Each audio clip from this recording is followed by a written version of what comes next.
Bienvenidos a este canal, bienvenidos a caminar juntos, bienvenidos a entender y comprender los términos de la Iglesia, cómo la Iglesia define su estado de viudeidad. Para todos nosotros comenzamos. Del tiempo del Anticristo, de la pasión, crucifixión y muerte de la Iglesia, del estado de viudeidad de la Iglesia. Este audio-vídeo surge como respuesta a alguien que no pondré en vuestro conocimiento, pero que ella o él sí se ha estado exponiendo públicamente con sus comentarios. No suelo responder acusaciones que me resultan insustanciales, porque en general vienen de personas que seguirán de largo rápidamente. Solo respondo cuando los ataques se vuelven, además de personales, espirituales contra mi fe.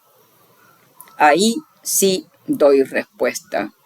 Y mis respuestas son contundentes, porque antes de decir y abrir mi boca, puedo probar todo lo que sostengo, tanto magisterialmente como doctrinalmente como personalmente.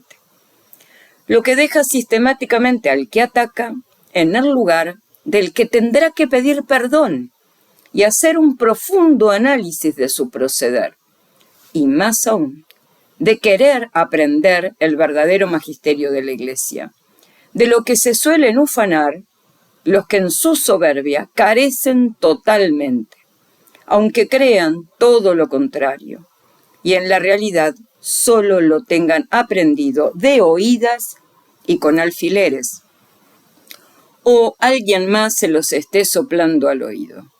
Este es el caso de esta persona que ha estado inquiriendo de la siguiente manera a la publicación que subí desde el blog del canal del hermano Interregnum acerca del estado de viudeidad de la Iglesia, en referencia a una respuesta que el hermano da a los herejes sedevacantistas y tradicionalistas tucistas, en referencia a el cambio en la liturgia de la Semana Santa que llevó a cabo nuestro último vicario, el Catejón, su Santidad Pío XII.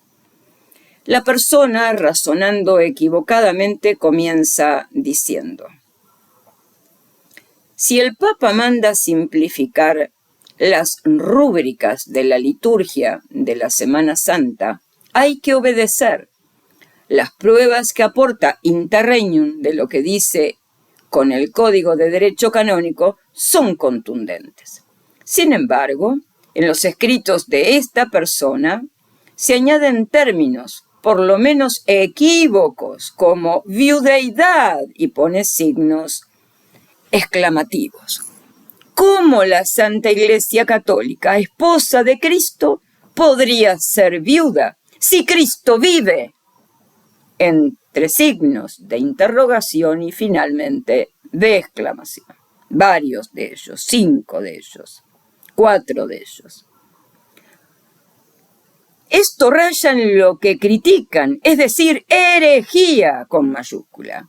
Si Dios ha dispuesto que desde Pío XII no esté un hombre que sea verdaderamente sucesor de San Pedro, es porque así lo ha dispuesto la divinidad. Tenemos el magisterio vivo de 260 papas. Es una suma injusticia declararnos huérfanos. Es cobardía, mal agradecimiento, hipocresía, por no decir más. Fin del primer comentario de esta persona. Aquí lo que primero hay es un ataque sin motivo alguno que acusa de hereje y de cobarde, mal agradecido e hipócrita, al que al final de ese artículo que dejo el link, aquí cita la frase estado de viudeidad respecto de la Iglesia. A mi pregunta, ¿de qué habla?, responde: en el link que compartes del blog de Interregnum, al final hay una serie de preguntas, contra el falso clero sedevacantista. La penúltima pregunta habla de la viudeidad de la Iglesia. Léelo y verás de lo que hablo. Mi respuesta.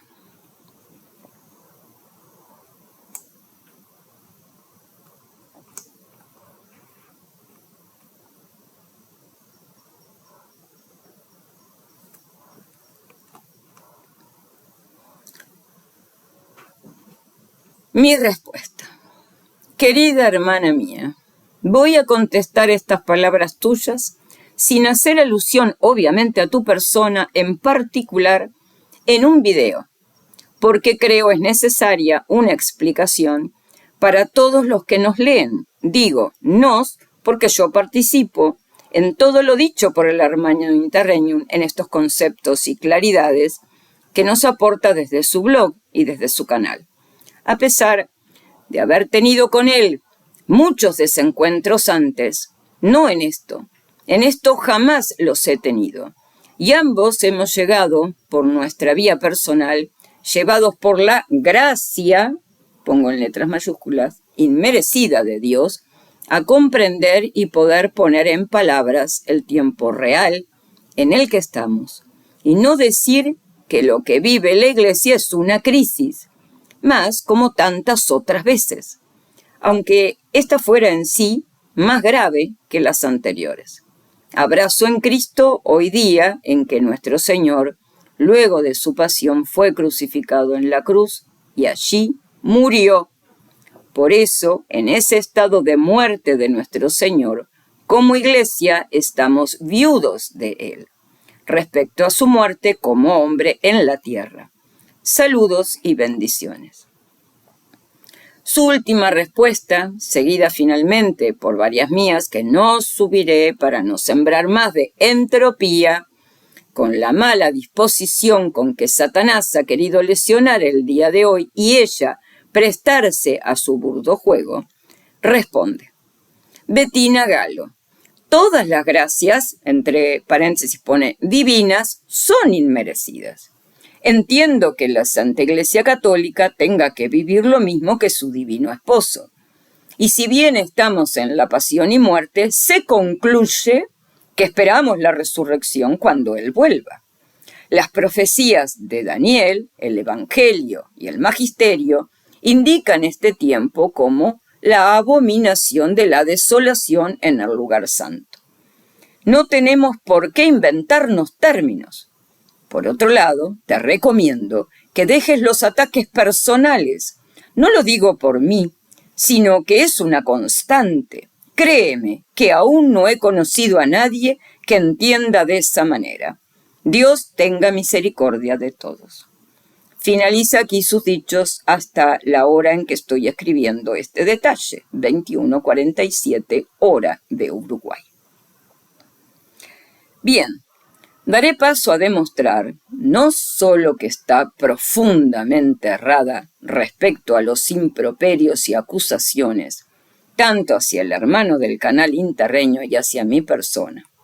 Lo más grave, que no teniendo idea del magisterio de la Iglesia, al acusar de hereje por sus dichos y al sostener que Interregnum se ha inventado la tal frase, ella acusa de hereje a uno de los hijos autorizados por la Iglesia al decir esto, y no solo a uno, a varios de ellos, que han hablado de la Iglesia en sus Interregnum como estado de viudeidad y viudez, literalmente expuesto. No daré su nombre en honor a Cristo y su muerte hoy, porque creo todavía que su fin no es solo mal decir y acusar mal, sino que en su desconocimiento e ignorancia, creyendo que así defiende la Iglesia, nos atacó, pero puede y debe querer volver, pidiendo perdón primero a Dios por la acusación hecha a su Iglesia, y luego a las personas, salvándose a sí misma de no incurrir en el pecado mortal contra el 8º mandamiento. Y aunque esta persona nos malquiere, tanto a la que escribe como al del canal al que atacó y acusó de hereje, en mi caso no tengo enemistad alguna con ella y le deseo bien. Ahora, al tema que nos convoca aquí. Agradezco al hermano del canal Interregnum y de su blog En Defensa del Papado, que al haberle escrito, consultándole sobre este tema, inmediatamente me hizo llegar el porqué del uso de esa frase, estado de viudeidad, restándose además todo mérito, ya que la misma había sido muchísimos años utilizada antes en la misma iglesia por uno de los suyos. A continuación, en el PDF que subiré al respecto, para ser leído, aparecerá la foto de la cita mencionada. Nos dice el hermano del canal Interregnum, entre comillas, que la iglesia esté en viudeidad es una expresión usada por la Santa Madre Iglesia que quiere decir que está en sede vacante. Aquí está la frase, estado de viudeidad, citada en una carta de un obispo español durante el interregno de 1799, contra el cisma que se produjo en España, el cual dice: ¿será conveniente, pues, que el preciso punto en que la Iglesia, cubierta de luto, llora su viudeidad, los obispos por su propia autoridad despejen de este derecho? Fin de las palabras del hermano en relación a esta frase puntualmente. Dejo el link para su lectura completa y acabada de esta frase en medio de un contexto muy de la Iglesia, defensa de la fe y contra las herejías. En respuesta al cisma jansenista que da el hermano Interregnum con el magisterio de la Iglesia. Aquí otro ejemplo del uso de la palabra viudeidad, viudez, viuda, dada por Monseñor Charles Journet. No sé cómo se pronuncia bien, tal vez ella pueda decirnos en inglés perfecto cómo se escribe o cómo se dice o cómo se pronuncia. Yo no lo sé y por lo tanto digo, no sé si es inglés.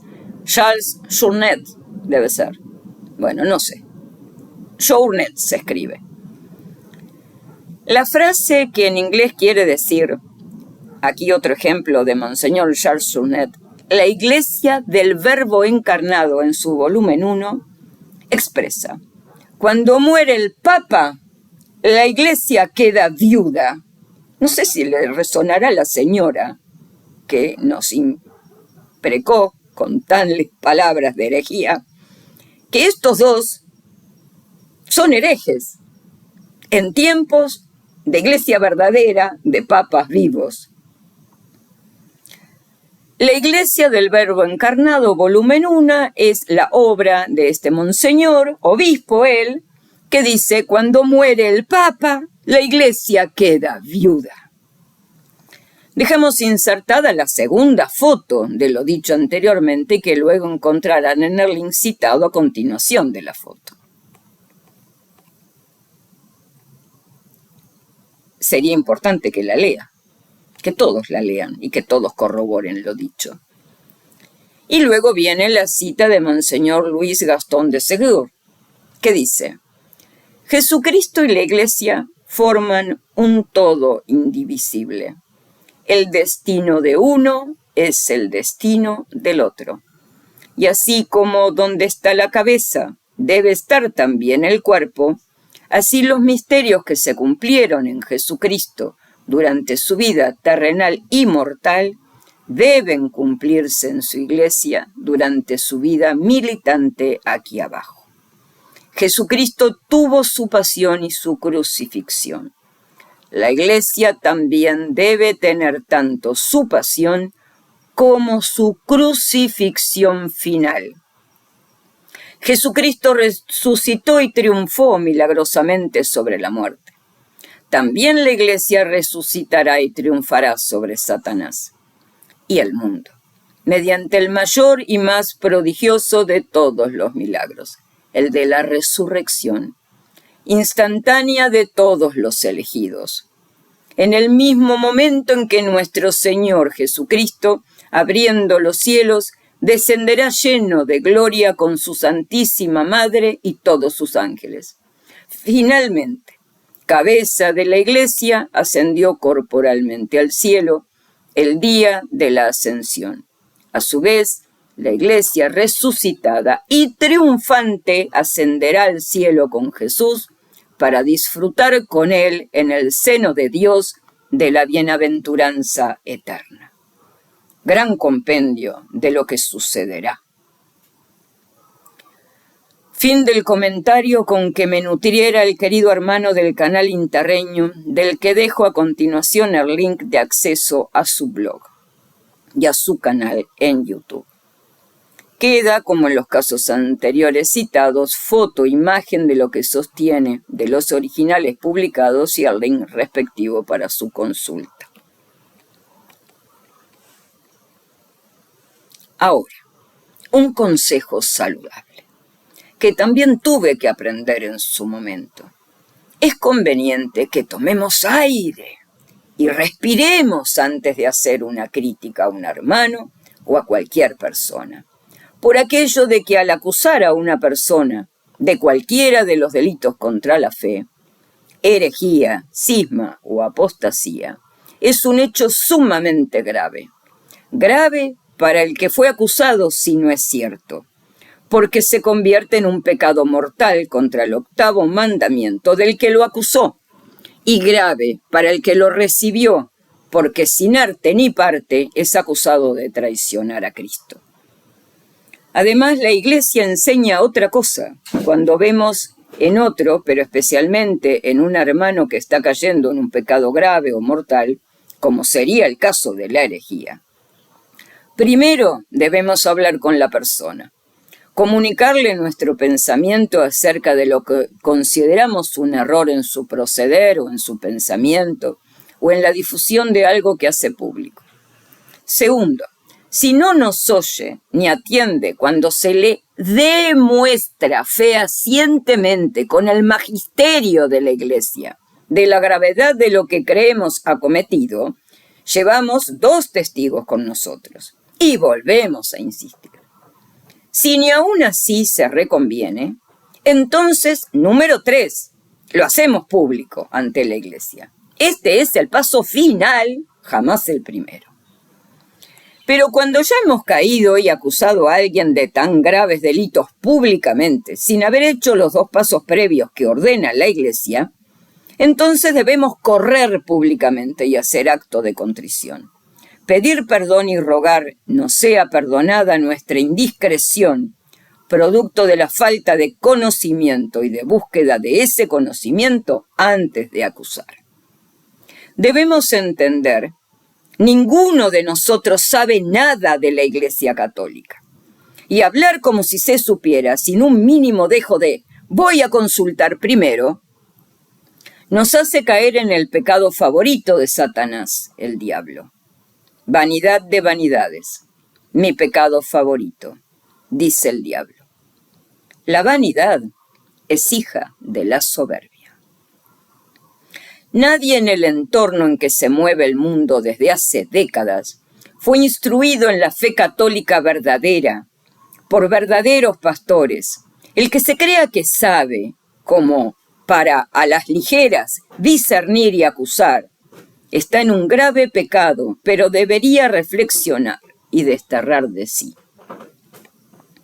El que más o el que menos se paseó por la meretriz, la ramera del Novus Ordo, Iglesia Conciliar del Anticristo, y o luego por varias de las barquichuelas malolientes, herejes, cismáticas y apóstatas, de los llamados tradicionalistas y sedevacantistas, que nosotros sí podemos acusar, porque lo tenemos probado por la fe y el magisterio de la Iglesia. Todos nosotros, todos en una, en otra o en todas en diferentes tiempos hemos caído. Así que no podemos ir por el mundo repitiendo como loros la Iglesia Católica tal cosa, acusando a otros sin antes haber consultado todo lo que se ha podido. ¿Se me entendió? Hoy por incomprensión, desconocimiento e ignorancia, Los hay que sus comentarios sobre la frase estado de viudeidad han caído en varios pecados, y todos ellos gravísimos. Más rápido entonces que tarde correría a pedir perdón a Dios primero, y luego a la persona que hemos acusado banalmente de hereje, cobarde, mal agradecido y otra suerte de improperios que demostrado están, sobran y enlodan un tiempo ya tenebroso. Seguiremos con este tema, pero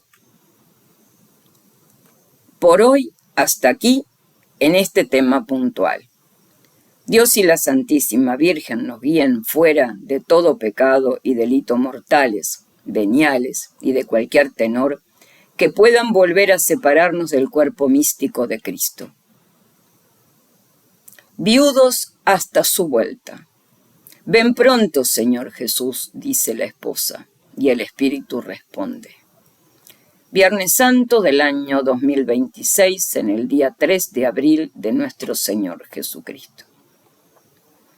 Ahora, y a partir de aquí, vamos a ofrecer un pequeño análisis propio, personal, que suma a este preciso punto de una expresión, estado de viudeidad, que usó la Iglesia acerca de sí misma. Nadie está autorizado a usar de los poderes del Papa en vida mientras dure el interregnum, que nace de la muerte del vicario, mientras dure el estado de viudeidad, entre paréntesis, sede vacante, de la Iglesia. Estado de sede vacante. Queridos y estimados hermanos en la fe de Jesucristo y del Padre y del Espíritu Santo. Hoy, Viernes Santo, pedimos primero perdón a Dios por todos nuestros pecados horrendos y por aquello en que sin saber hemos incurrido, los delitos contra la fe, a sabiendas que para ellos solo dependemos en exclusividad en este tiempo sin vicario, sin papa y sin iglesia, de la misericordiosa atención y predisposición en su intercesión por la Santísima Virgen María, Madre de Dios, y por ella, y por ello, mediadora de todas las gracias, y especialmente del perdón de nuestros pecados ante Cristo, su divino Hijo y Señor y Dios nuestro. Ante todo sostengo que la Iglesia hoy es viuda de su Señor y cabeza, en tanto justamente hoy, Viernes Santo, Jesús siendo crucificado en la cruz, muere realmente, no simbólicamente. Su muerte física es verdadera, porque sostener que no lo es o que es simbólica es pura herejía. Entonces damos comienzo al ¿por qué decir que la Iglesia está en estado de viudeidad? Veamos primero el significado del término viudez, viudeidad, viudo, viuda. ¿Qué dice el diccionario? La viudez o viudeidad es el estado de haber perdido al cónyuge por fallecimiento. Si es un varón, se le llama viudo, y si es mujer, viuda. ¿Acaso no es lo que le ha pasado a la Iglesia, cuerpo místico de Cristo, respecto de la tierra, y en tanto seguimos siendo humanos pecadores no resucitados ni glorificados con Cristo su cabeza? También muchos, antes que ahora cuestionaran el término viudeidad, el término viudeidad aplicado a la Iglesia como esposa de Jesucristo Mesías, Dios y hombre verdadero, cuestionaban el hecho de decir que la Iglesia ha muerto, y ese término había sido aplicado en palabras del cardenal Manning, nada más y nada menos. Que no se entienda por parte del que lee el significado y simbolismo no es causa ni mucho menos para acusar con tan graves delitos como cobardía, mal agradecimiento, hipocresía y todavía para rematarla de lo peor que se puede acusar a un ser humano en esta vida: herejía.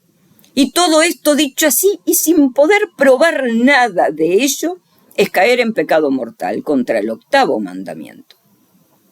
por lo que siendo hoy Viernes Santo y prontos por la hora, previos ya a la muerte de Jesús, nuestro Señor y Dios, correría a pedir perdón públicamente, porque el pecado de agravio y mentiras fue cometido públicamente, aunque éste lo haya sido por apresuramiento y falta de propio discernimiento y entendimiento de lo leído, por aquel o aquella que incurrió en esta falta de criterio al acusar.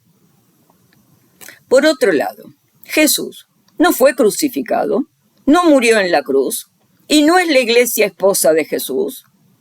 Y no se dice que cuando uno de los cónyuges muere es viudo del otro respecto al que murió. Y vuelve a repetir, la Iglesia no es esposa de Cristo y Jesús como hombre verdadero, no murió en la cruz, aunque como Dios no pudiera hacerlo.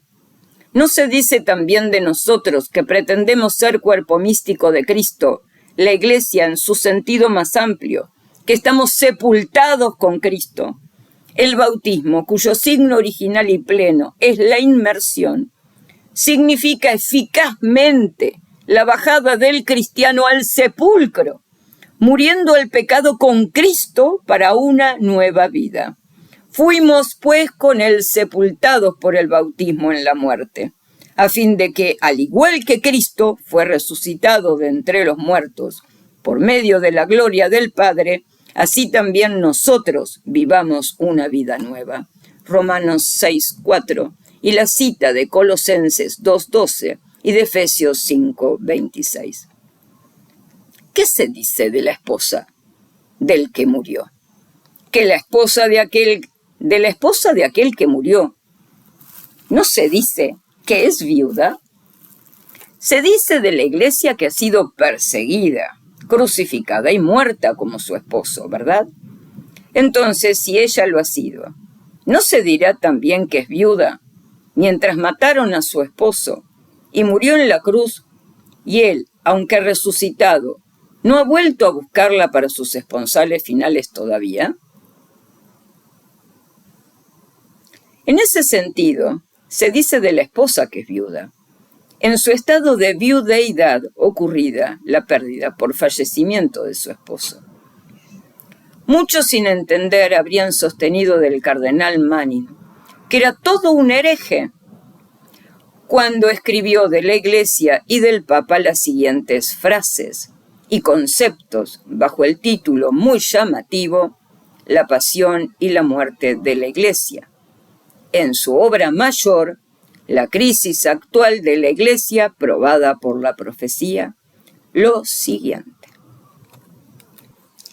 Ahora sucede que contra esa persona, el Papa eminentemente, como se dijo antes, el espíritu del mal y de la falsedad dirigen su asalto, porque si está herida la cabeza del cuerpo, el cuerpo mismo debe morir. Hiera al pastor y las ovejas serán dispersadas. Era el viejo engaño del maligno, el que hirió al Hijo de Dios para poder dispersar el rebaño. Pero esa añágasa ha sido frustrada para siempre. En la muerte del pastor el rebaño fue redimido, y por el pastor, que fue constituido en el lugar del hijo herido, el rebaño ya no puede dispersarse más. Durante 300 años, el mundo se esforzó en cortar la línea de los soberanos pontífices, pero las ovejas no se dispersaron, y así será hasta el final. Es, sin embargo, en contra de la Iglesia de Dios, y sobre todo en contra de su jefe, que todos los espíritus del mal en todas las edades, y sobre todo en el presente, dirigen su enemistad. Ahora bien, la Iglesia ha tenido que someterse ya a dos clases de persecuciones. Una por mano de los judíos y otra por manos de los paganos. Por lo que los escritores de los primeros siglos, los padres tanto de Oriente como de Occidente, predijeron que en la última edad del mundo, la Iglesia tendría que someterse a una tercera persecución, más amarga, más sangrienta, más ardiente que cualquiera de las que ha sufrido hasta ahora. Ahora bien, la Iglesia ha tenido que someterse ya a dos clases de persecuciones, una por mano de los judíos y otra por mano de los paganos. Por lo que los escritores de los primeros siglos, los padres, tanto de Oriente como de Occidente, predijeron que en la última edad del mundo, la Iglesia tendría que someterse a una tercera persecución, más amarga, más sangrienta, más ardiente que cualquiera de las que ha sufrido hasta ahora, y por mano de un mundo infiel rebelado contra el Verbo encarnado. Como los malvados no prevalecieron contra él, nuestro Señor Jesucristo, incluso cuando lo ataron con cuerdas, lo arrastraron hasta el juicio con los ojos vendados, se burlaban de él como un falso rey, le golpeaban en la cabeza como un falso profeta, lo crucificaron y con su poder parecían tener dominio absoluto sobre él, que yacía en el suelo y casi aniquilado a sus pies. Y como en ese preciso momento en que él estaba muerto y enterrado fuera de su vista, resultó vencedor sobre todo y resucitó al tercer día y ascendió al cielo y fue coronado, glorificado y ha sido revestido de su realeza y reina como Rey de Reyes y Señor de Señores. Así será con su Iglesia, aunque por un tiempo perseguida y a los ojos del hombre derrocada y pisoteada, destronada, despojada, escarnecida y machacada, llegará el momento de su triunfo y las puertas del infierno no prevalecerán. Será para la Iglesia de Dios una resurrección y ascensión, una regalía y un dominio, una recompensa de gloria por todo lo que ha sufrido. Como Jesús tiene que sufrir en el camino para su corona. Sin embargo, será coronada con él eternamente. Que nadie, pues, se escandalice si se habla de profecías de los sufrimientos por venir. Nos gusta imaginar triunfos y glorias de la Iglesia en la tierra, oír que el Evangelio debe ser predicado a todas las naciones, y el mundo se convierta, y todos los enemigos estén sometidos. Y no sabemos qué más. Hasta algunos oídos se impacientan al escuchar que habrá, para la Iglesia, un tiempo de terrible prueba. Y así hacemos como los judíos de la antigüedad, que querían un conquistador, un rey, y la prosperidad.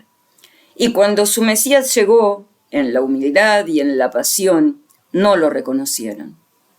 Así que me temo, muchos entre nosotros intoxican sus mentes con las visiones de éxito y de victoria, y no pueden soportar la idea de que hay un tiempo de persecución por venir para la Iglesia de Dios.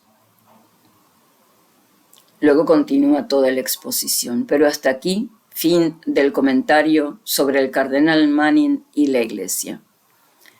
Mucho me temo que es lo que sucede a muchos cuando escuchan o leen las palabras de Iglesia en su viudeidad. Se escandalizan hoy porque no aceptan que hay un tiempo en donde la Iglesia ya no es. Porque el mismo Cristo y Señor suyo, nuestro como cuerpo místico, dejándonos sin su cabeza en la tierra, levantado de en medio del catejón para dar paso a la manifestación del inicuo, del hombre de impiedad, del anticristo, está viuda de su Señor, no pudiendo innovar nada, elegir ningún papa nuevo, crear nuevos obispos, ni ordenar sacerdotes, ni conferir sacramento alguno, ni menos aún consagrar en el sacrificio perpetuo de la misa la carne y sangre de nuestro Señor. Mientras, en ese estado de viudeidad, espera su regreso triunfal como rey y sobre todo como juez, para ser ella luego no antes constituida como iglesia triunfante en la Nueva Jerusalén. la Jerusalén celestial, con la que Cristo Mesías hará sus esponsales definitivos y unirá cabeza, Cristo con su cuerpo místico, glorificado y triunfante, la Iglesia, nosotros. Entonces, en el mismo sentido y paralelismo, se dice que la Iglesia en su viudeidad y lo que sigue en ese comentario. Por eso, además, se sostiene que nadie puede adjudicarse ningún derecho para modificar nada, ni para crear nada, ni leyes, ni obispos, ni curas, ni sacramentos. La Iglesia, mientras su esposo está en la tumba, muerto, verdaderamente muerto, no simbólicamente muerto, lo que sería, si se sostuviera esto, una herejía. Dios no está muerto, mas Jesús, su ser humano, sí está muerto. Y sin embargo, bajó a los infiernos. Rescató a los que allí esperaban antes que Él viniera en la plenitud del tiempo, y al cabo de 3 días resucitó. Entonces, ¿no se dice de la esposa que es viuda en ese tiempo? La esposa es viuda de forma tal que no habiendo esposo, eso se quiere significar, mientras su esposo, el vicario de Cristo, su cabeza en la tierra, no está. Fue levantado por Dios con su muerte, porque Cristo mismo sacó de en medio al Catejón, al Papa su Santidad Pío XII, de forma natural con su muerte. Se dice que en ese tiempo de separación de la Iglesia con su cabeza, que es el Papa en la tierra y Cristo en el cielo, es viuda. ¿Hasta cuándo en la tierra la esposa está viuda del esposo? Hasta que Cristo vuelva, hasta la parusía, porque ya no habrá más vicario, Papa, vicario de Cristo en la tierra, porque hemos llegado al final del tiempo de la Iglesia en la tierra, porque como dice San Agustín, la Iglesia es hasta el tiempo del anticristo. Luego continúa diciendo, durante el tiempo del anticristo, la Iglesia no será visible. Hoy, como Iglesia, nosotros hemos sufrido lo que expresa Manning antes. Fuimos arrasados, crucificados y muertos. Y sin embargo estamos vivos, pero en la tierra padecemos la separación del esposo, la muerte del esposo, la viudeidad del esposo hasta que vuelva. La viudez se da en tanto físicamente no tenemos papa vivo, o sí lo tenemos. El último papa murió real y físicamente, no simbólicamente. Y en tanto no hay papa vivo, sino muerto, todos, mientras no se produzca la parusía, la resurrección de nuestros cuerpos, y seamos glorificados, si es que lo somos en Cristo, no veremos más al esposo. Estaremos viudos respecto del esposo. Hoy, durante las lecturas del Viernes de la Pasión de nuestro Señor Jesucristo, al leer lo siguiente, me resonó algo que diré al final de la cita que le escribí al hermano del canal Interreño, si él estaría de acuerdo con el pensamiento que me surgió a raíz de su lectura. Esto textualmente le escribí. Hoy, en una de las lecturas de la Pasión, dice así: era entonces el día de la preparación de la Pascua, cerca del mediodía, y dijo a los judíos, Pilatos, ahí tenéis a vuestro rey. Ellos empero gritaban, quítale de en medio, crucifícale. Vuelvo a repetir esta frase. Quítale de en medio, crucifícale. Este pasaje que los judíos decían respecto de Jesús me recordó a 2 Tesalonicenses 2, que dice San Pablo, y ahora ya sabéis qué es lo que le detiene para que su manifestación sea a su debido tiempo. El misterio de la iniquidad ya está obrando ciertamente. Solo hay el que ahora detiene hasta que aparezca de en medio. Y entonces se hará manifiesto el inicuo, y continúa. Dicen los comentarios a esta referencia 2376 Strobinger lo siguiente. El que ahora detiene. En el versículo 6 este masculino es un neutro, lo que le detiene. Son variadísimas las interpretaciones que se dan a este oscuro lugar. La antigua creencia de que ese obstáculo sería el Imperio Romano quedó desvirtuada por la experiencia histórica y no parece posible mantenerla, pues todos los padres y autores están de acuerdo en que se trata de un hecho escatológico, es decir, para los últimos tiempos, puesto que el mismo Jesús anuncia que cuando Él venga no encontrará fe en la tierra. Lucas 18:8. De ahí que San Agustín presente como inseparables estos cuatro fenómenos. Elías tesbita, en Malaquías 4:5, Mateo 17:11. La fe de los judíos en Mateo 23:39 y en Juan 19:37 y en Romanos 11:25 y siguientes, en 2 Colosenses 3:16. La persecución del anticristo en Apocalipsis 13:1 y siguientes, en el 19:1 hasta el 21. Y la venida de Cristo. Teodoreto y otros piensan que el obstáculo que detiene la aparición desembosada del anticristo es el decreto divino, según lo que aparece en el Salmo 2, versículos 7 y siguientes.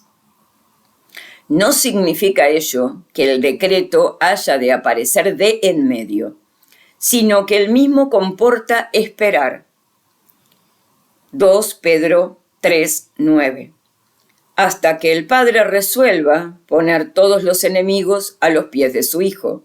Salmo 109, 1 y siguientes. Y en Hebreos 2, 8, 10, 13. Y entonces aparecerá el inicuo, a quien él destruirá. Versículo 8. Después de su breve triunfo. Apocalipsis 13:5. En última instancia sabemos que el Espíritu Santo, vuelvo a leer, en última instancia sabemos que es el Espíritu Santo quien detiene los poderes del mal y vence al anticristo. 1 Juan 4:3-4 y al maligno. 1 Juan 2:13-14. Hasta que aparezca de en medio. Otros traducen hasta que sea quitado de en medio, lo cual aumenta aún más la oscuridad. Fin al comentario a esa referencia de Monseñor Juan Strobinger. Le decía al hermano, es muy interesante ver estas explicaciones hoy a la luz de saber ya quién fue el anticristo y cómo surgió, quién le dio paso, y que el decreto, efectivamente, además, fue una ley divina abrogada y sustituida por una demoníaca humana llamada Novus Ordo Missa. Y de una forma brutal, Dios puso de un lado a los cabritos, los delincuentes, los herejes, los cismáticos y los apóstatas, y del otro lado a los corderos y ovejas de su rebaño. Esta frase final me compartía el hermano que es difícil de encontrar un pasaje que se asemeje a lo que yo estoy sosteniendo, porque en realidad se produciría después del juicio. Pero lo que yo quiero significar con esto es que la ley que Dios permite ser modificada, la ley divina por la ley humana que abroga, sustituye a la ley divina del sacrificio perpetuo y lo hace Montini, Pablo VI, permitió empezar a ver quiénes son los herejes, quiénes están de un lado defendiendo la herejía, y lo hizo de forma brutal, quiere decir de una. Puso a todo el mundo de un lado y luego fue mostrando a los que empezaban a ver la verdad de dónde estaban y a buscarla hasta encontrarla. Eso es lo que significó. Y al mirar hacia atrás, ver que la sacada de en medio del que lo impedía hace a lo mismo que gritaban ahí los judíos contra nuestro Señor. Quítale de en medio. O sea, es entonces posible que el quitar de en medio en ambos casos, en aquel momento que refiere al Viernes Santo nuestro y al cumplimiento de la profecía de San Pablo en 2 Tesalonicenses 2, con la quita de en medio al que lo retenía, su santidad Pío XII, el Catejón, expliquen con igual modo la misma suerte de la Iglesia. El primero, su nacimiento. El del Catejón, su muerte y final. Y conviene aquí repasar los comentarios dejados a nosotros por Monseñor Juan Strobinger acerca de estos pasajes de 2 Tesalonicenses. Ellos, además de ilustrarnos y ayudarnos a salir de nuestra ignorancia, también amonestan nuestra mente y nuestros sentidos de cómo hemos de obrar en este tiempo para el que todo esto ha sido escrito. En la referencia 2370, dice: esta segunda carta fue también escrita en Corinto, poco después de la anterior, como lo acredita la permanencia de Silvano y Timoteo, en la referencia a 1 Tesalonicenses 1:1, para tranquilizar a los tesalonicenses, que por lo que se ve en 2:2 y nota, eran engañados por algunos sobre el avance de aquella carta, cuyo contenido, lejos de rectificarlo, confirma el apóstol en 2:15 y en la Vulgata en 2:14. Porque no faltaban quienes descuidaban sus deberes cotidianos, creyendo que el día de Cristo había pasado ya, y que por consiguiente el trabajo no tenía valor. Ver la referencia de 1 Tesalonicenses 4:16. O que las persecuciones que sufrían, según el versículo 4, y en 1 Tesalonicenses 2:14, pudiesen ser ya las del día grande y terrible del Señor, sin que ellos hubiesen sido librados por el advenimiento de Cristo, y le reúnan con él, en 2:1. San Pablo los confirma en su esperanza, en el versículo 5 al 12, y les da las aclaraciones necesarias, refiriéndose en forma sucinta a lo que largamente les había conversado en su visita. De ahí que para nosotros el lenguaje de esta carta tenga hoy algún punto oscuro que no lo era entonces para los tesalonicenses, como vemos en la referencia de 2:5. ¿No debe esto despertarnos una santa emulación para no saber hoy menos que aquellos antiguos? Continúa en la referencia 2371:8, diciendo, en llamas de fuego. La liturgia de difuntos, el Dies Irae, nos recuerda constantemente aquel día en que el Señor volverá a juzgar al mundo por el fuego. Véase 1 Corintios 3:13 y nota 2 y Pedro 3:10 siguientes, y en Apocalipsis 19:12.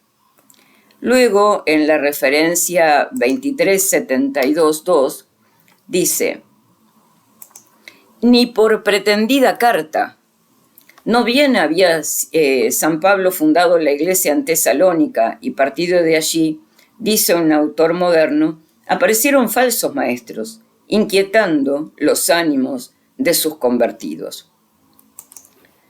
En este caso vemos que llegaron a forjar una falsa carta de San Pablo, y el lenguaje de esos falsos maestros parece haber sido el de Himeneo y Fileto, contra los cuales el apóstol previene en 2 Timoteo 2:17. ¿Vosotros estáis esperando el segundo advenimiento? Pobres ingenuos, ya ha sucedido. Cristo ha venido y congregado a sus santos con él, y vosotros habéis sido dejados. También pudo referirse esa falsa carta al segundo advenimiento como cosa futura, pero con exclusión de los que ya hubiesen muerto. Ver la referencia de 1 Tesalonicenses 4, versículos 13 y siguientes. De ahí que los creyentes se sintieran tan terriblemente conmovidos. Véase 2 Timoteo 2, versículos 16 y siguientes y su nota. En la referencia 2373.3 dice, es decir, que la apostasía ha de preceder al hombre de iniquidad, como culminación del misterio de iniquidad. En el versículo 6, y clima favorable a la desembosada aparición del versículo 8, dice Santo Tomás, Estío, Cornelio Lapide, San Barlaamino, Suárez, etc. son de esta opinión. Nadie niega que la apostasía, que se cita en Lucas 18:8, ha comenzado ya. Ver la referencia del versículo 7. No solo en los ambientes intelectuales, sino también en los que son populares. Lo que Pío XI caracterizaba como el gran escándalo de nuestro tiempo. Lo peor es que los apóstatas, en gran parte, se queden dentro de la Iglesia, como figura en 2 Timoteo 3, versículos 1 al 5, y en la referencia de 1 Juan 2, 18 y siguientes, e infecten a otros, como se dice en la referencia de Ageo, en el 2:12, en Gálatas 5:9 y sus notas. De ahí la tremenda advertencia de los versículos 10 y 11. He aquí desde ahora la apostasía, dice San Cirilo de Jerusalén, porque los hombres abandonan la verdadera fe de manera que confunden en Dios al Padre con el Hijo. El hombre de iniquidad, tes anomias, es la elección preferible a tes amartías, de pecado, pues coincide con el misterio de la iniquidad, del versículo 7, ligado íntimamente a él. Judas Iscariote recibe un nombre semejante en Juan 17:12. Es creencia general que se trata del anticristo, si bien algunos dan este nombre a la bestia del mar, como en Apocalipsis 13:1 y siguiente, y otros a la bestia de la tierra, o el falso profeta, según aparece en Apocalipsis 18, versículos 11 y siguientes. Se discute si será una persona singular o una colectividad. En todo caso, parece que esta necesitaría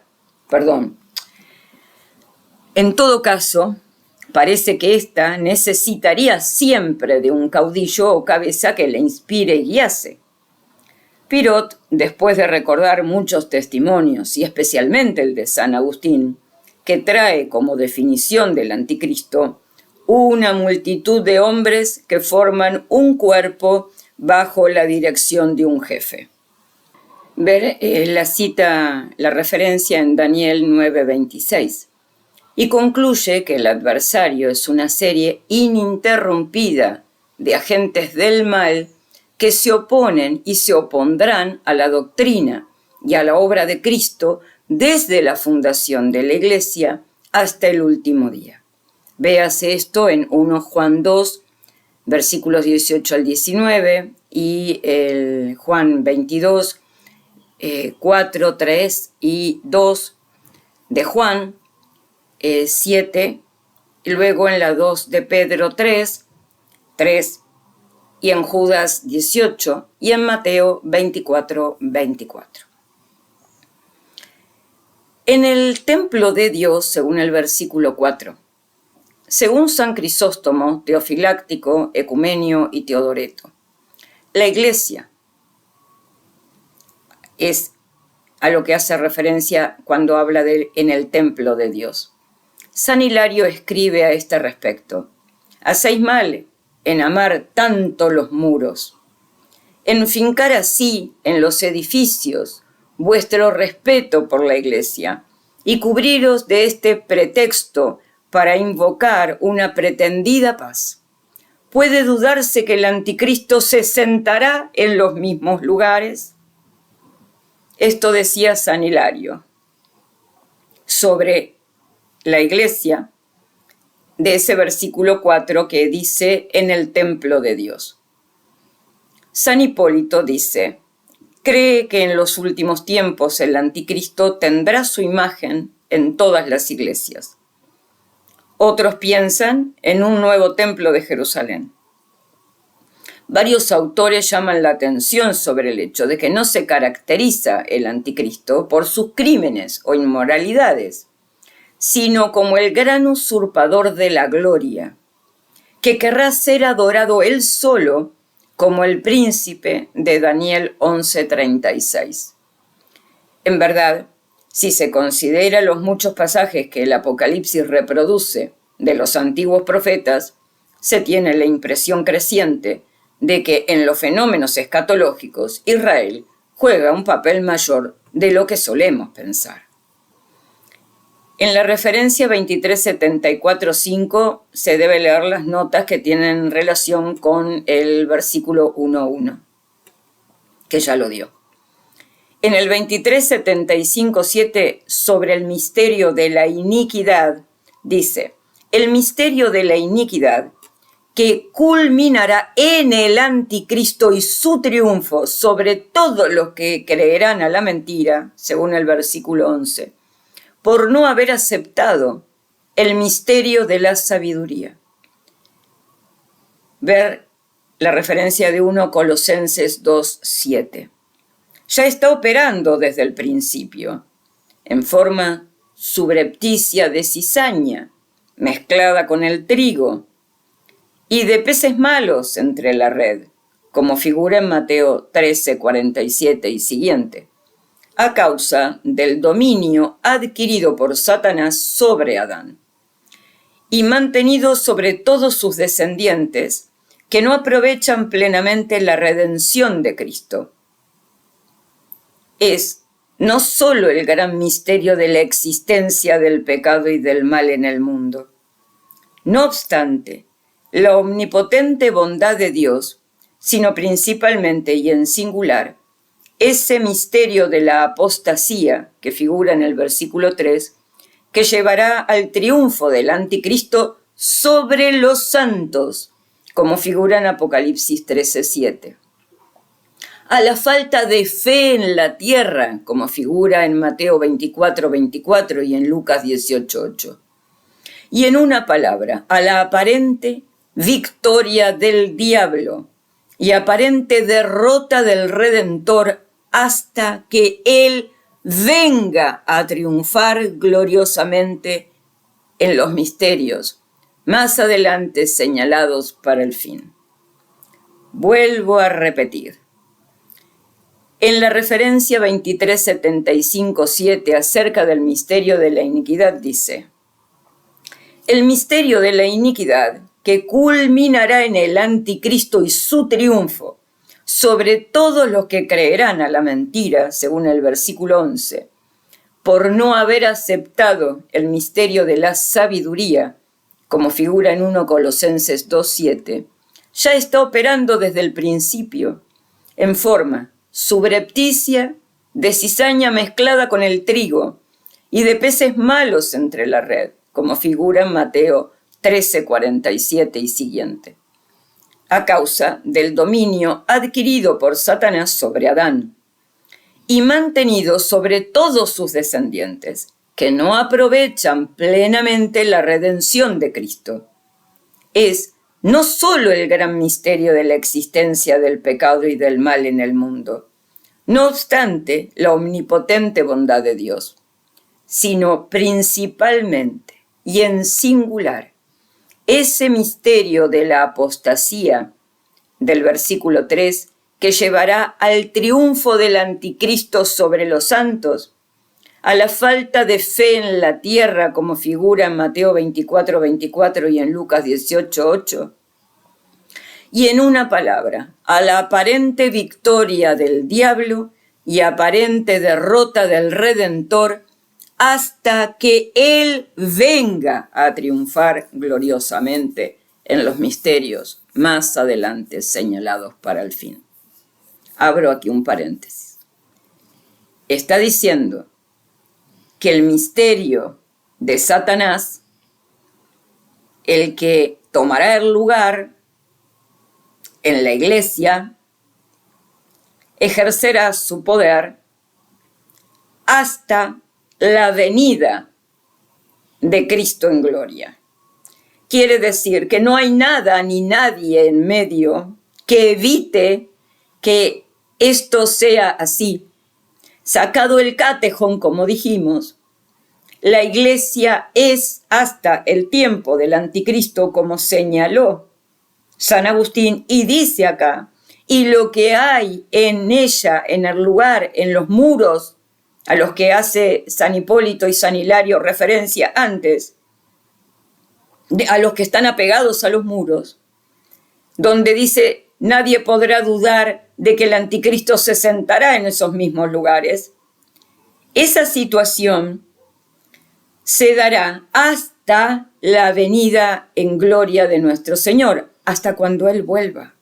No hay un renacer de la iglesia tal como se la conoció hasta el tiempo del anticristo. Eso ya fue. Lo refrenda aquí Strobinger con todas las citas de los padres de la iglesia.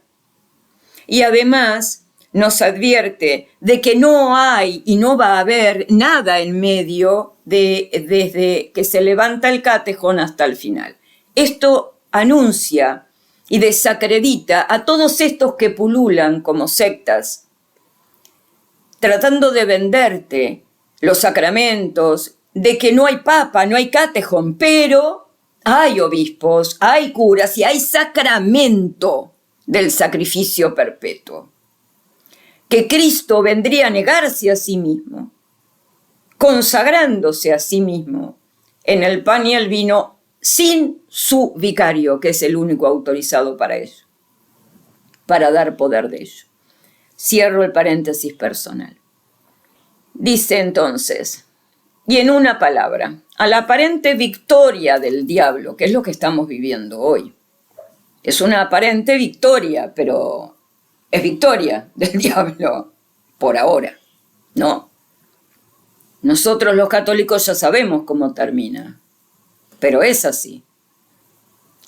Y aparente derrota del Redentor hasta que Él venga a triunfar gloriosamente en los misterios más adelante señalados para el fin.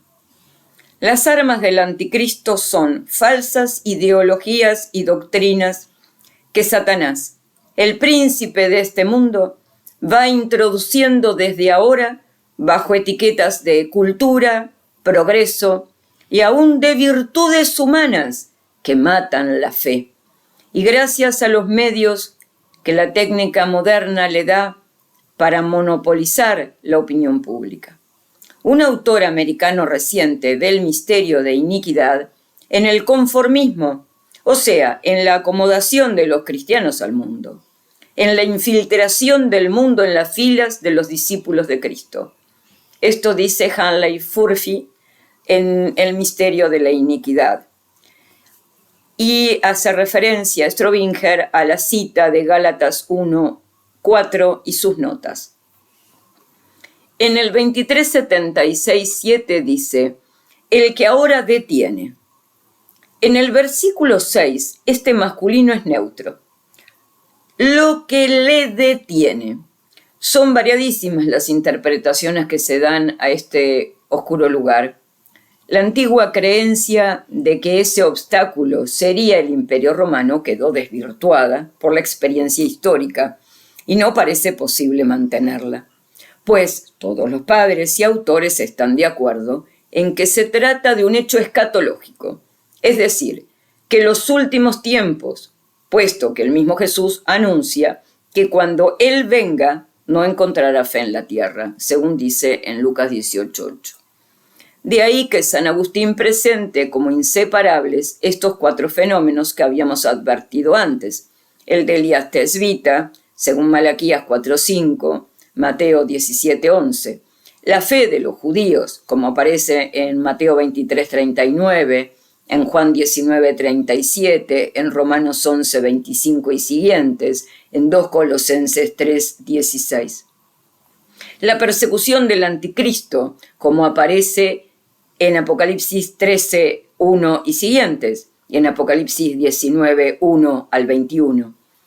Y la venida de Cristo. Teodoreto dice, y otros piensan que el obstáculo que detiene la aparición desembosada del anticristo es el decreto divino, que aparece en el Salmo 2, versos 7 y siguiente. No significa ello que el decreto haya de aparecer de en medio, sino que el mismo comporta esperar, como dice 2 Pedro 3:9, hasta que el Padre resuelva poner todos los enemigos a los pies de su Hijo, como dice el Salmo 109:1 y siguiente, y también como aparece en Hebreos 2:8, Hebreos 10, versículo 13. Y entonces aparecerá el inicuo, a quien él destruirá, como dice el verso 8, después de su breve triunfo, en Apocalipsis 13:5. En última instancia sabemos que es el Espíritu Santo quien detiene los poderes del mal y vence al anticristo. 1 de Juan 4:3-4 y al maligno en 1 de Juan 2:13-14. Dice, hasta que aparezca de en medio. Otros traducen, dice Monseñor Strobinger, hasta que sea quitado de en medio. Y esto me recordaba hoy, ¿no? Quítale de en medio. Crucifícale, dijeron los judíos a Pilatos el Viernes Santo. Lo cual aumenta aún más la oscuridad de este misterioso pasaje, siendo difícil saber a quién se refieren cada vez los distintos verbos. Nosotros, los católicos de hoy, en esta Pascua del 2026 sabemos a quién se refiere, porque ya fue quitado de en medio, porque Dios nos confirmó quién fue el anticristo, porque ya se produjo la abolición del sacrificio perpetuo. Signo irrefutable de que el anticristo estuvo en la tierra y promulgando su ley, abolió, sustituyó, abrogó la ley divina del sacrificio perpetuo, haciendo obligatorio para todo el mundo católico su rito abominable de adoración al hombre. Hemos de pensar que si Dios ha querido dejar este lugar en la penumbra, ello es sin duda porque hay cosas que solo se entenderán a su hora. Como dice Jeremías 30:24, Daniel 12:1 al 10, Apocalipsis 10, versículo 4. No obstante lo cual poseemos ya, para nuestra vida espiritual, 1000 otros anuncios claros y reiterados que nos sirven colmadamente para alimentar nuestra esperanza y para conocer las señales de los tiempos, tal como nos previene el mismo Señor. Ver la referencia de Mateo 24:33, de Lucas 21:28, etc. Luego tenemos la 23:78-10 que dice, los que han de perderse. Este pasaje del versículo 9 al 12 es tal vez uno de los más terribles de la Escritura y digno de grave meditación. Dios, que es la misericordia misma, es también la verdad, cuya expresión nos da en su Hijo Jesucristo, que es su verbo o palabra encarnada, y que no cesa de presentarse como la verdad y la luz. Así pues, como habrá una tremenda venganza del amor despreciado, según aparece en la referencia a Cantares, capítulo 8, versículo 6, en la cual nos detendremos después. Así también vemos aquí la venganza de la verdad desoída, según aparece en el Salmo 80, versículo 13, que Dios abandonó a sus devaneos al pueblo de Israel que no quiso escucharle. Así hará aquí, entregándolos desarmados, para que crean a la mentira, ya que no tuvieron interés en armarse de la espada del Espíritu, que es la palabra de Dios, como figura en Efesios 6, 11, 13 y 17. Y se cumplirá entonces trágicamente, como hace tiempo se está cumpliendo, aquella palabra de Jesús en Juan 5, 43. Y cito: Yo he venido en el nombre de mi Padre y no me recibís. Si otro viniere en su propio nombre, a ese lo recibiréis. Y la cita es a una llamada de la referencia 919, que dice así: La historia rebosa de comprobaciones de esta dolorosa realidad. Los falsos profetas se anuncian a sí mismos y son admirados, sin más credenciales que su propia suficiencia. Los discípulos de Jesús, que hablan en nombre de Él, son escuchados por pocos, como pocos fueron los que escucharon a Jesús, el enviado del Padre. Véase Mateo 7:15 y su nota. Y cito: Guardaos de los falsos profetas, los cuales vienen a vosotros disfrazados de ovejas, mas por dentro son lobos rapaces. Jesús, como buen pastor, según aparece en Juan 10, capítulo 10, versículo 1 al 29, nos previene aquí bondadosamente contra los lobos robadores, cuya peligrosidad estriba principalmente en que no se presentan como antirreligiosos, sino al contrario, con piel de oveja, es decir, con apariencia de piedad, como figura en 2 Timoteo 3:5, y disfrazados de servidores de Cristo, como figura en 2 Colosenses 11 y 12 y siguientes. También se lo puede ver en la referencia de Lucas 6:26, de Lucas 20:45, de Juan 5:43, de Juan 7:18, de Juan 21:15. También en Hechos 20:29 y en una de Juan 2, versículo 19, y en Romanos 15:17 y siguientes. Para ello nos habilita a fin de reconocerlos, pues sin ello no podríamos aprovechar de su advertencia. Como figura en Juan 7:17, en Juan 10, 4, 8 y 14. En la finalización de estas referencias que hace Monseñor Juan Strobinger de Juan capítulo 5, versículo 43 y sus referencias y notas dice: suele verse aquí una profecía de la aceptación que tendrá el anticristo como falso Mesías, y nos lleva a leer en la referencia a Apocalipsis 13. Eso queda para cada uno de nosotros. Volviendo atrás, retomamos algo sobre lo que Monseñor Strobinger nos llama a detenernos. Antes de adentrarnos en Juan 5:43, nos venía diciendo en el Cantar de los Cantares, capítulo 8, versículo 6 y sus notas, que habría una tremenda venganza del amor despreciado, y nos invitaba a leerlo detenidamente. Así que eso haremos. Leeremos estos comentarios a esa referencia a continuación, y luego retomaremos los comentarios a 2 Tesalonicenses. Y dice en Cantares 8, versículo 6, ¿cuál sello? La esposa tiembla ante la idea de que pudiera separarse del amado, sea del amor de su corazón o de la protección de su brazo. La imagen del sello procede de una costumbre común en Oriente. Ver Génesis 41, 42, Jeremías 22, 24, Ageo 2, 24. La aplicación al alma la hace San Jerónimo en la carta a Santa Eustoquia, donde escribe: siempre que os deleitare y tentare la vana ambición del siglo, siempre que viereis en el mundo algo aparentemente glorioso, trasladaos con vuestra mente al paraíso.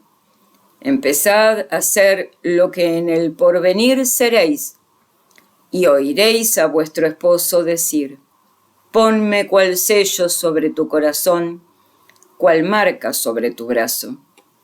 Y así, fortalecida de cuerpo y de espíritu, clamaréis diciendo: las muchas aguas no han podido apagar el amor, y los ríos no podrán ahogarlo. Porque es fuerte el amor, etc., dice San Agustín a propósito de estas palabras.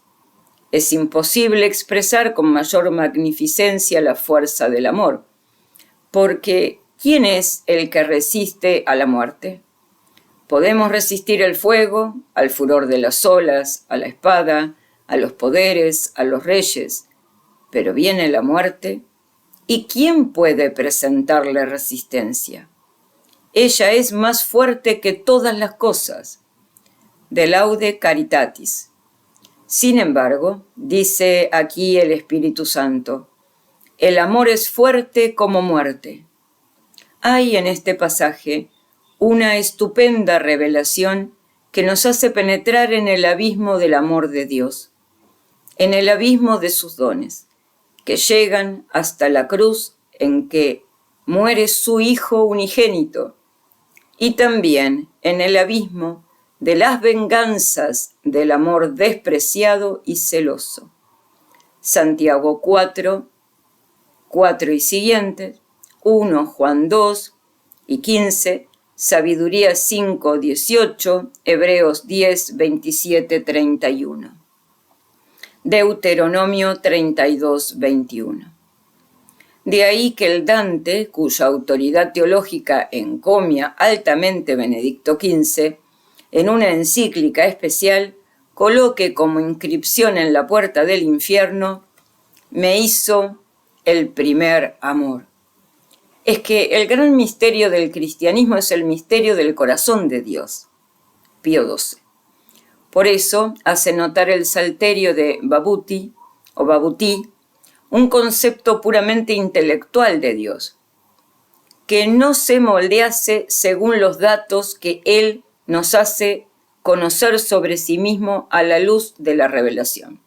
Nos llevaría a la negación de esta, pues la simple idea del ser infinitamente perfecto e inmutable, según la concepción de nuestra razón, es superada por lo que nos narra la Biblia sobre el corazón de Dios, y que se sintetiza en la suprema y esencial definición de San Juan: Dios es amor. Una de Juan 4, 8 y 16. Y se comprueba en todos los actos de la vida de Jesús, cuyo corazón nos mostró toda la gama de los afectos, desde la compasión infinita, las lágrimas, el perdón sin límites y la tristeza mortal. Marcos 14, 33 al 34.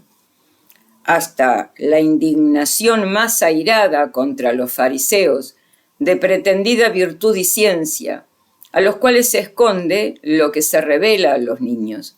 Lucas 10, 21.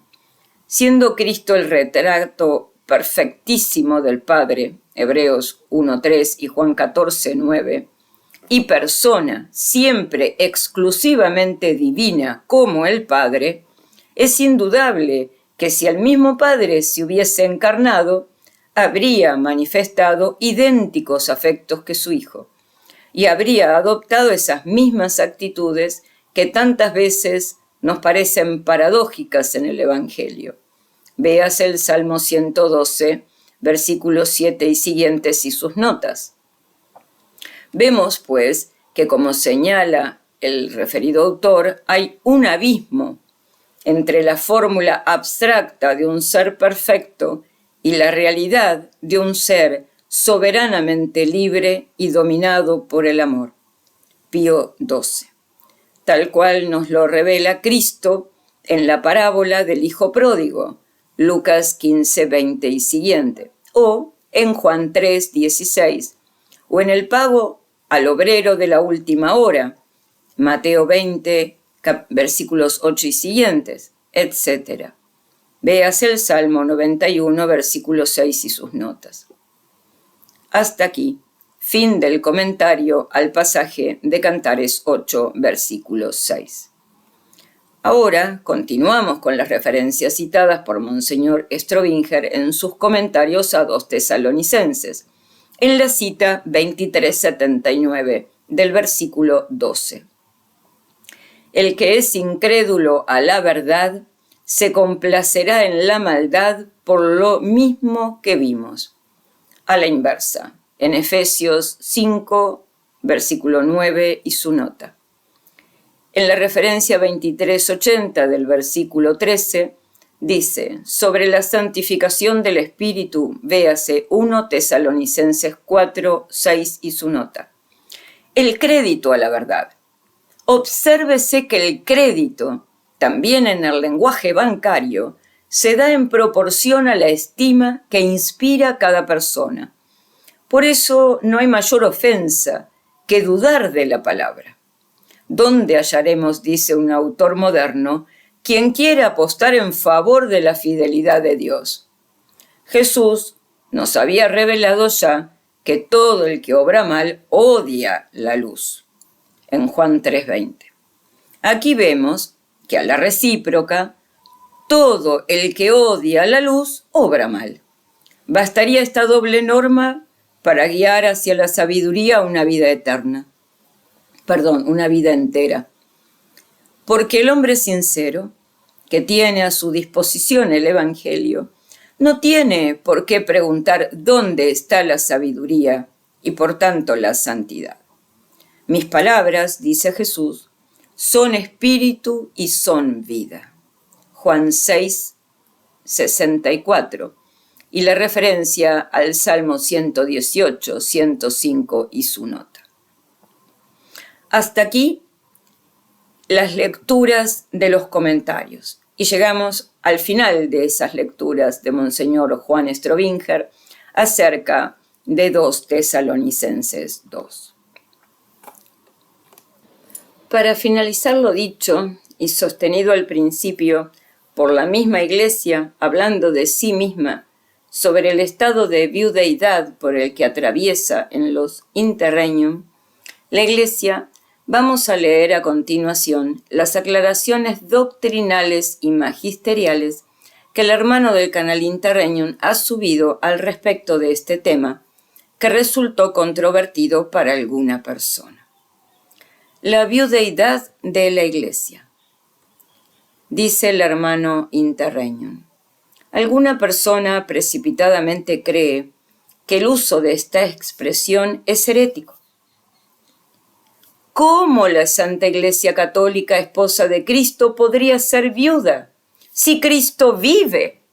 Esto raya en lo que critican, es decir, herejía. Es una suma injusticia declararnos huérfanos. Es cobardía, mal agradecimiento, hipocresía, por no decir más.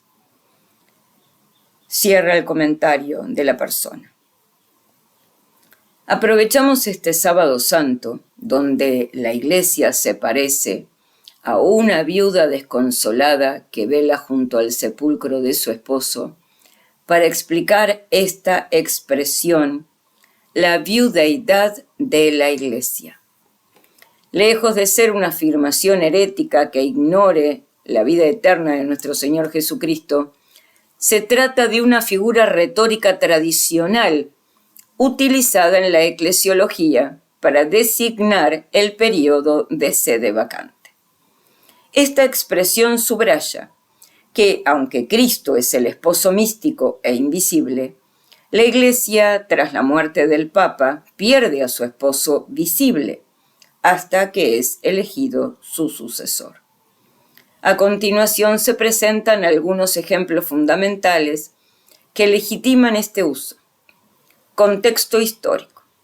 En el marco del interregno de 1799 y frente al cisma surgido en España, un obispo español empleó esta figura retórica para cuestionar la autoridad de sus pares ante la ausencia de un pontífice. Será conveniente, pues, que el preciso punto en que la Iglesia romana, cubierta de luto, llora su viudeidad, los obispos por su propia autoridad despejen de este derecho. Biblioteca de la Religión, año de 1829 y de Herling. En la eclesiología contemporánea, en el año 1955, del mismo modo, habla Monseñor Charles Journet en su obra La encarnación del mundo, la Iglesia en la encarnación del mundo. Creo que es así, en el volumen 1. Está citado arriba por mí. Refuerza esta idea al afirmar: cuando el Papa muere, la Iglesia queda viuda. A continuación, Monseñor de Segura, en 1869, dice: el Papa es la cabeza, el esposo de la Iglesia. Cuando el esposo estuviere con los hijos de la esposa, no será entonces tiempo de gemidos. Si se le quita el esposo, entonces es propio tiempo de afligirse. Esto dice el mismo Señor. Esta es su escritura, este es su evangelio. ¿Qué tiempos diremos nosotros ahora ser los nuestros? Vosotros bien sabéis, hace las veces de Cristo en la tierra, y ser así Padre de todos los cristianos, y ser así el esposo de la Iglesia universal, el sumo pontífice sucesor de San Pedro. Monseñor Rafael Tomás Menéndez, de Luarza y Queipó de Llano, en 1799. El Sábado Santo está destinado a honrar el entierro del Salvador. Aquel día, hasta el domingo por la mañana, época de la resurrección, la Iglesia se parece a una viuda desconsolada que vela junto al sepulcro de su esposo. Catecismo de la Perseverancia, Monseñor Gaume, en el año de 1883. A través de estos ejemplos, termina diciendo el administrador del canal Interreño, nuestro hermano, queda de manifiesto que la expresión no solo es absolutamente ortodoxa, sino que posee un significado teológico preciso dentro de la tradición eclesial. Esperamos que estas referencias ayuden a clarificar su uso y a evitar malos entendidos sobre su sentido. Ahí finalizan las palabras del hermano Interreñón en su canal de YouTube. De mi parte, decir que es absolutamente necesario y conveniente para todas las personas, para todos nosotros, tomar en cuenta que como en realidad fuimos deformados en la catolicidad por la ramera y o sus susodichas barquichuelas, sedevacantistas y tradicionalistas, nosotros no sabemos nada. Lo que sabemos es por gracia. Por supuesto, las gracias son siempre divinas y llegan siempre inmerecidas, por las que se nos ha mostrado la verdad y se nos ha ido enseñando en el transcurso de estos años, de estos últimos años, se nos ha ido enseñando la fe verdadera de la Iglesia a medida que vamos caminando. ¿Tropezamos? Sí, claro que tropezamos. ¿Nos caemos? Sí, claro que nos caemos. Hemos tenido que borrar palabras dichas, videos, publicaciones, sí, en mi caso muchas veces. Y no me arrepiento ni me avergüenzo. ¿Por qué? Porque yo soy como un bebé que recién se arrastra en el suelo gateando, al cual su madre y su padre intentan ayudar a que se levante, sosteniéndolo de las manos para que no se caiga. Y le va enseñando pasito a paso cada uno de los temas por los que es absolutamente imperioso conocer para los que debemos conocer y salvarnos. Es necesario saber toda la doctrina, todo el magisterio. Bueno, para los que sabemos leer y tenemos ciertas capacidades dadas por Dios, sí, es necesario. ¿Podremos conquistarlo? No lo creo. ¿Por qué no lo creo? Porque la Iglesia Católica, así como se dijo de las enseñanzas de nuestro Señor Jesucristo, no cabe toda en un libro. Es tanto el magisterio que solo podremos ir arañando la corteza.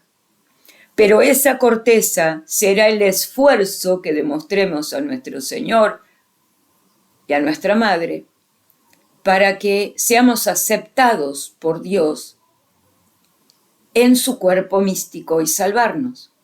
El esfuerzo que hagamos en conocer, más allá de las propias caídas una y otra vez, serán lo que hará posible que nos salvemos o no. Ahora, hay quienes no tienen la posibilidad de conocer, porque no tienen luces, Dios no se las dio, no es que nosotros seamos mejores. A ellos les dio otras capacidades que a nosotros no. Pero solamente escuchar hace que estas personas toque su fibra más interna, la verdad, y sin tener que saber demasiado solo la doctrina básica, estas personas accederán al cielo si se abrazan a esa fe verdadera. Lo peor que uno puede hacer en este camino, por eso aconsejo nuevamente a esta persona que inició con tan mal talante esta crítica, subiéndose a un pedestal que Dios no le dio en sabiduría, doctrina y magisterial católica, que en lugar de señalar a los demás tan frívolamente, tan banalmente de todo lo que señaló, se guarde la próxima vez, se restrinja la próxima vez, respire profundo y en lugar de salir al cruce, aún creyendo que comprende, vuelva a la lectura, pregunte en todo caso para entender y así, si hay un error en el otro, salvarse ambos. Pero si actúa de la manera en que actuó, difícilmente esté dispuesta a aprender, porque siguió en el sonsonete, retrucando todo el tiempo, en lugar de detenerse y preguntar: Bettina, ¿podrás acceder a Interregnum y que nos muestre el por qué dice lo que dice? ¿Por qué escribió lo que escribió? Porque a mí me resuena mal. Eso estaría bien dicho. Porque no te tiene por qué resonar bien si no conoces. Yo porque he estado leyendo, y porque digo, ¿por qué he estado leyendo? Y porque leo mucho, y porque leo mucho, porque tengo mucho tiempo, y porque tengo mucho tiempo, porque soy vieja y ya me jubilé. Entonces Dios me dio la posibilidad de que todo esto que surge y que yo desconocía me vinieran en un tiempo en el cual estoy jubilada y estoy vieja.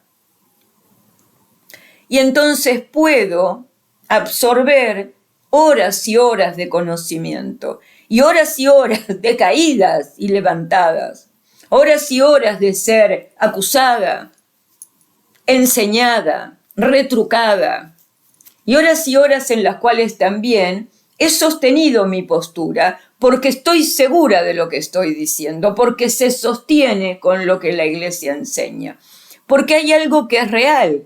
Sobre este tiempo del anticristo, del reinado del anticristo posterior al levantamiento del Catejón, lo que está escrito no es palabra final de la Iglesia. Hay una cantidad de instrucción, hay una cantidad de reflexiones que nos ayudan a pensar si estamos en lo correcto o no. Pero no hay palabra final de la Iglesia acerca de este tiempo, porque las profecías solo se conocen cuando ya se desarrollaron completamente. Esto es el magisterio de la Iglesia, no mi palabra, no mi postura. Entonces la Iglesia mal podía dar por sentado finalmente y seguramente todo lo que acontecería en este tiempo. Así que nosotros miramos hacia atrás, leemos a ver qué dice la Iglesia, a ver si nuestro pensamiento y lo que estamos viendo, la Iglesia lo sostiene, y si no lo sostiene, lo cambiamos para que sea sostenido por la Iglesia. Y queridos hermanos míos, lamentablemente somos muy pocos los que vamos en este camino. Tal vez haya otros, todavía no hemos dado con ellos, como ellos tampoco deben haber dado con nosotros, porque también hay posiciones de personas muy bien, muy bien predispuestas, con un conocimiento también hasta desde lo teológico mayor, pero con el gravísimo error de que fue otorgado por el Novus Ordo, entonces más vale desarmar que armar.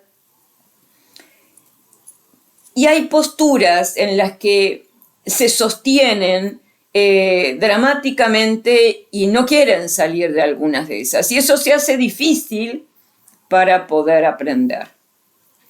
Entonces, ruego a Dios, estamos en sábado de gloria, ya próximo a las 12 de la noche, día en el cual y hora en la cual nuestro Señor resucitará. Porque nuestro Señor no resucita en sábado a las 7 de la tarde, ni a las 9 de la noche. Resucita el domingo a primera hora de la madrugada. Ahí salieron las mujeres al sepulcro a tratar del primer día de la semana, domingo, hasta ir al sepulcro para ver a su Señor y prepararlo. Y cuando llegaron, qué sorpresa, la tumba estaba vacía y nuestro Señor había resucitado. Así que estamos todavía dentro del periodo donde nuestro Señor bajó a los infiernos, estuvo en la tumba y bajó a los infiernos. Que seamos de los que Él levanta de esos infiernos. Infiernos entre comillas, claro está, es una imagen, no una realidad tangible porque estamos en la tierra. Y esto, aunque se parezca mucho al infierno, seguramente dista mucho de serlo, a pesar de los horrores que vivimos. Así que mi convite es a que todos aprendamos de esta lección, que esto sirva para ella, para esta persona principalmente, para no seguir cometiendo el atentado contra el 8º mandamiento, que la pone en el pecado mortal, y que luego, para poder ser nutrida de la verdad, acepte que no sabe nada. Porque lo que dijo y sostuvo es porque no sabe nada. Y en lugar de decir desde la humildad, mira, no sé nada, pero a mí me resuena mal, decime de dónde lo sacaste para que yo lo lea y lo entienda. No, fue contra todo y lo primero que hizo fue catalogar de hereje a las personas, de cobarde, de malagradecidos, y de no sé qué otra sarta de improperios. Por lo cual, como eso fue público, requiere de que pida perdón públicamente. Y por supuesto se lo daremos, por supuesto que se lo daremos. ¿Cómo no se lo daríamos? Bueno, que así sea este día final de sábado de gloria. Y esperemos resucitar con Cristo en las primeras horas de la madrugada del domingo. Amén. Nos ponemos en brazos de la Virgen, en manos de la Virgen, para que ella no solo nos consuele en este tiempo en el que ella está siendo y debe ser consolada, y es a la primera que se le aparecerá el Hijo resucitado, pero todavía lo llora en la tumba, aunque confía y sabe y espera y cree en la palabra de Dios. Ella es la única que puede consolar nuestras almas en este desierto tan angustioso y tan difícil. Amén. Somos la Iglesia de la Fe. En estado de viudeidad de la Iglesia, esperamos el retorno del esposo en la parusía. Somos la Iglesia de la Fe hasta la parusía. Sin papa, sin obispos, sin curas, sin sacramentos, sin sacramento del sacrificio perpetuo de la misa. Esperamos al esposo en estado de viudeidad como Iglesia de la Fe, esperanza y caridad. Esperamos hasta la parusía. Bienvenidos a Caminar Juntos. No dejes de suscribirte, no dejes de dar like, no dejes de comentar, pero ten presente siempre lo que hablamos al principio de este audio-vídeo. Cuando desconozcas algo, cuando algo te suene mal, siempre que no te acompañe el magisterio de la Iglesia con perfección, pregunta primero y sácate las dudas a aquel que hizo la publicación antes de calificar y de acusar.